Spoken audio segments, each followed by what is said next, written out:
2 হাঁড়ি কাঁধে ঝুলিয়ে পানি বহনকারী লোকটি গ্রাম থেকে ফিরছেন। ফাটা হাঁড়িটি দুঃখে কথা বলে ওঠে। 2 বছর ধরে আমি দেখছি আমার ফাটলের জন্য আমি প্রতিদিন অর্ধেক পানি ফেলে দিই। আমি তোমার জন্য কোনো কাজে আসি না। আমি খুব লজ্জিত। তুমি কেন লজ্জিত হও বন্ধু?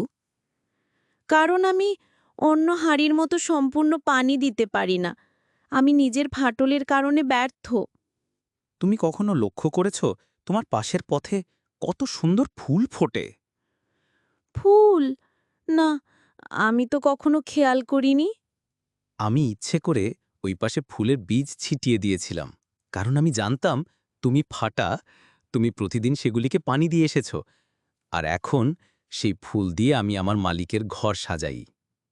তাহলে আমার এই ফাটলটা... কাজের? হ্যাঁ, তুমি ঠিক যেমন আছো সেভাবেই তুমি বিশেষ। তোমার ফাটল না থাকলে এই সৌন্দর্য কখনো তৈরি হতো না। নীতিবাক্য। নিজের দুর্বলতাকে ভয় নয়, ভালোবাসো, কারণ তাতেই লুকিয়ে থাকে তোমার বিশেষত্ব।